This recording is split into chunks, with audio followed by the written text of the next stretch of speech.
Today, we are going to be making a 3D bedroom.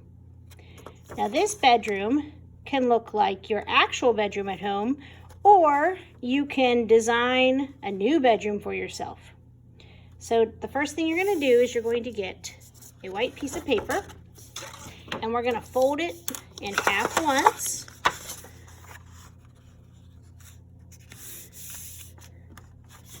And we're going to fold it in half a second time the other way.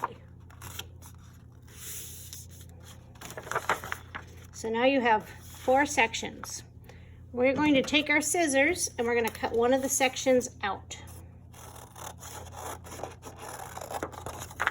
Try to stay on the straight line. Now we're going to save this part for later, so just set it off to the side. Now this is going to be our bedroom. I'm going to fold these in again, and when I pop it up, it makes a corner of a room. Now I made my example with these two being the walls, but what I realized afterwards is it's actually easier if you put the open part at the bottom. But either way you do it, it's okay. There's no right or wrong way to do it. Now I'm going to be designing my room. And even though eventually it's going to stay like this, I'm just going to leave it flat while I decorate because it's easier to draw that way. Now here is a paper you can look off of to have some ideas for your furniture. There's different types of beds and other things you might find in your bedroom, but you can also add things that aren't on this list. So you don't have to make it look exactly like everything that Miss Chit drew on here. So I'm going to start with the floor, and I'm going to kind of decide what type of floor I want to draw. I'm going to make a hardwood floor with a rug on it. I'm just going to make it a circle rug this time.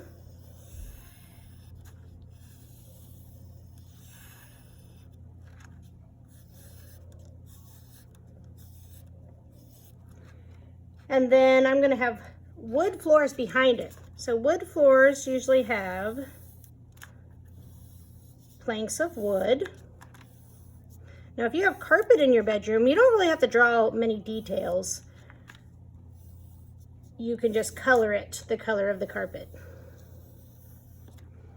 All right, so then I'm going to make some little side lines going this way to show the different planks of wood.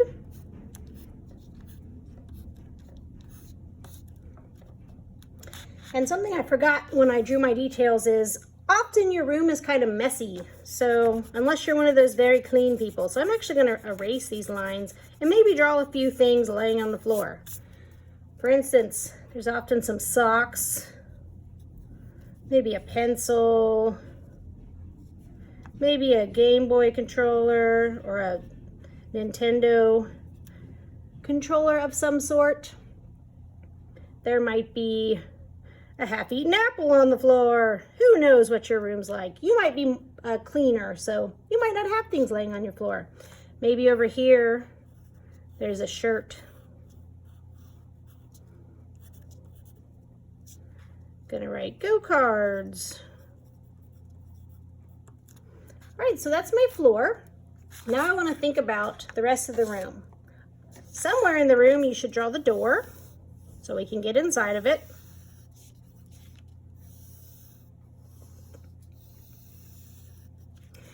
Next to the door, I might draw a short shelf.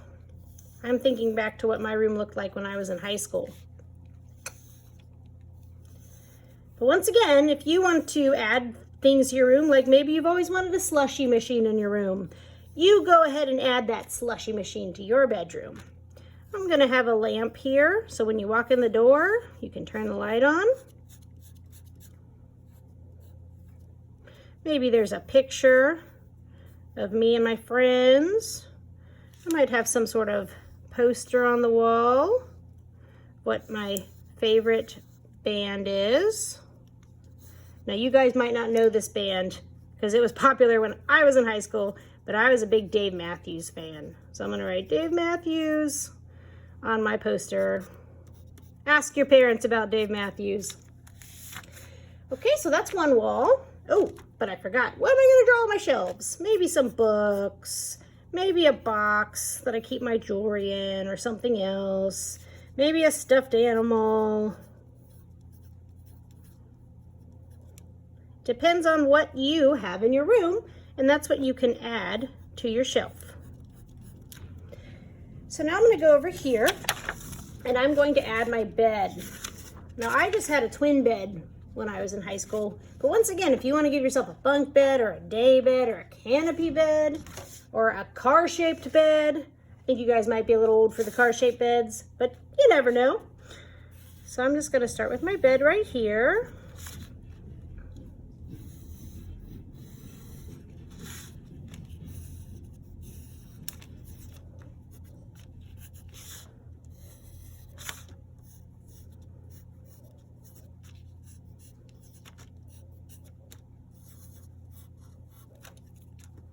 Do a little erasing. Maybe there's a blanket hanging off the side. Maybe there's a plate of after-school snacks sitting on my bed. Maybe I'm eating some cookies. Then above my bed, I'm just going to draw some little, what they call floating shelves. To put all my belongings on. So once again, I might have some picture frames, maybe a trophy, maybe a porcelain figurine of some sort. Think about what you would have displayed on your wall. Okay, now I still have this square here. And let's take a look real fast. This is what my room's gonna look like. But usually there's other stuff on this side of the room. So that's what we're going to use this for. You can use this to make some 3D furniture. So I might put a desk on this side. So what I'm gonna do is I'm gonna draw the desk on here.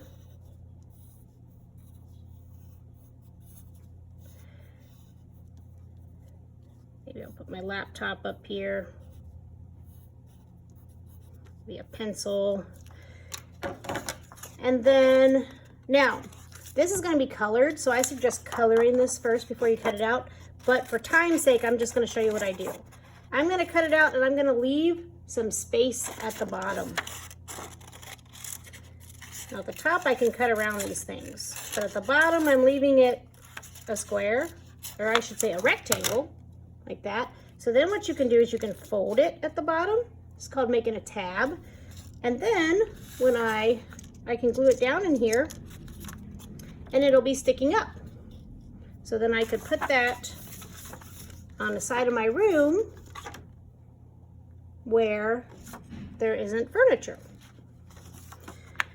So when you're done, and I'm going to show you this one. I made a beanbag chair in this one.